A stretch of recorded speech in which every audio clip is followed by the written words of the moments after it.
Hi guys, so in this video we're going to be talking about animal adaptations. First we're going to be talking about what adaptations actually are, and then adaptations in different ecosystems, and finally the two major kinds of adaptations.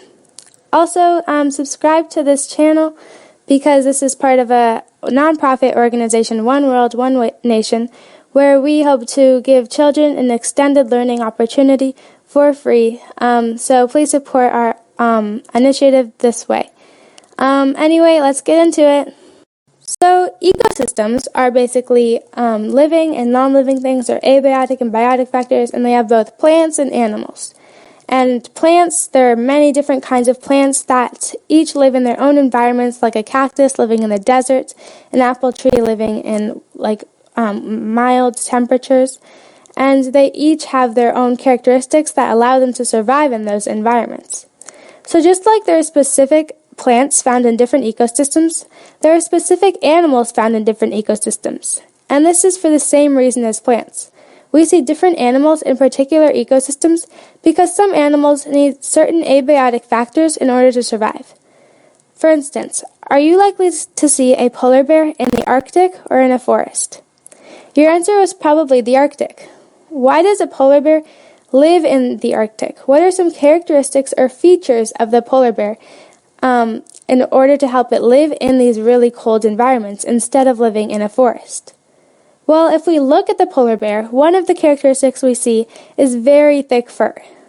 This helps the bear stay warm in the extremely cold temperatures of polar regions, and if the polar bear were to live in a forest, it would probably be very sweaty and tired and would not be happy living in the forest, like a gorilla would. The fur, hair, or thick fat or blubber of animals that live in cold regions are thus dependent on abiotic factors or non-living things such as the cold, the ice, in order for those animals to survive in their ecosystems. Other animals that live in cold places might not have a lot of fur or fat, so what do? For instance, in places like Alaska or Canada, animals like squirrels, they don't have much protection from the cold weather, so they actually use the environment to help them stay warm. So what they do is they actually hibernate during the winter, like bears would, and they do not have to suffer the temperatures, and all they have to do is dig holes or burrows in the ground so they can sleep in warmer places throughout the winter time. All these characteristics and behaviors that animals have in order to live and survive well in their environment are called adaptations. Adapt basically means to change. So these animals, like the squirrel or polar bear, changed over thousands of generations because of their environment in order to survive. After all, in warmer places like Florida, you probably don't see squirrels hibernating or building burrows in the winter in order to escape the warm or cold or temperatures of Florida. Also, when there are new generations of animals and the animals of ecosystems have babies, then the polar bear babies will likely have thick fur just like their parents, and this continual rebirth of animals that are well equipped to survive their environments, or even better equipped than their parents to survive, are what allows them to protect themselves and continue to exist in their environments. So we talked about how animals that live in cold places adapt or change to their environment so they can better survive. But they are not the only animals that need specific characteristics in order to live in their environment. In fact, animals in all ecosystems go through adaptations where they basically make small changes like thick fur or making burrows to themselves so that they can better survive in their home. In oceans, we see the use of camouflage. Camouflage is when an organism basically blends into its environment. For instance, this fish is camouflaging into the sand, or other fish camouflage into coral, so that it can protect itself from bigger predators that might want to eat it, and they can hide and won't be eaten. So basically, animals that camouflage with their environments are really good at hide and seek. Camouflage is also used in animals outside of oceans, like butterflies or chameleons. Another adaptation that animals of oceans have are spikes on their bodies to protect themselves against predators. This is seen in the sea urchin that is covered with spikes, just like a porcupine is covered with spikes. And this way it makes it harder for predators to eat it because they're just going to get hurt if they try eating the animal. So this animal is now better equipped to survive in its environment since it's not really getting eaten. Also, some animals can protect themselves from being eaten by spitting venom at their predators. This helps them hurt their enemies so that it'll go away and not eat it. Finally, the last adaptation we're going to be talking about for ocean adaptations are migrations. So in the winter, it gets pretty cold in the ocean, especially in the north, and some animals cannot live in this cold environment, like some whales. So they actually changed or adapted their way of living and migrate to warmer waters such as warmer waters in Florida so that they can continue to survive. Then when it's summertime and it's actually again warmer in their homes, they go back to their homes. So migration is basically like a vacation in the wintertime. Some of these adaptations that we see in the ocean are also on land. Like we said, we see camouflage with butterflies, we see the spikes with porcupines, and we see migrations with birds as they go to the south during the wintertime to escape the cold weathers. Like I said, every single ecosystem has animals that have adapted or changed to their environment so they can better survive. In a desert, we know that this ecosystem does not have a lot of water, is very sandy, and is very hot. So animals that live in these places have adaptations or special characteristics that allow them to survive in these conditions. The animal you most likely think of when you think of deserts are camels. These are large animals that walk around the desert. But how do such large animals keep their energy in an ecosystem that does not have much food or water? Well, the camels have to adapt to their environment, and so they have huge humps on their backs, which actually store their food so that when they are low on energy, their body can take some of the energy from the food in their hump instead of walking around the desert to look for more food, which just takes up more energy, and the animal, like the camel, will probably end up dying. Also, camels have very long eyelashes. This is an adaptation, and it's actually helpful because in a desert, it's very sandy. So imagine walking around in the sand and suddenly there is a windstorm.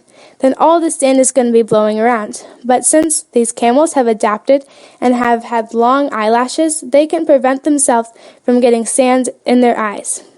Another animal you may see in the desert is a meerkat.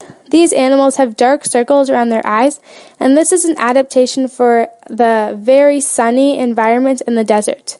When humans walk around in the desert for vacations, since it's so sunny, you usually want to have sunglasses in order to protect your eyes.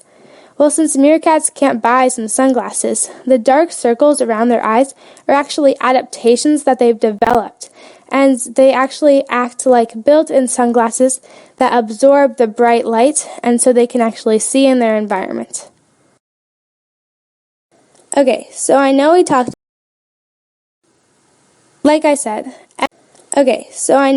about 3 ecosystems already and many of the adaptations in these ecosystems, but we're going to talk about one more, grasslands. So there are many grasslands in the middle of America, or what we know as the Great Plains, and they're basically really flat places that have a bunch of grass and a few tall trees. Because the grassland is so open, basically if a predator comes along, then there's nowhere for the prey to hide, so the prey will all be eaten. But because of the adaptations of animals in the grasslands, many of them have camouflaging abilities that allow them to hide from predators, so these prey are able to survive.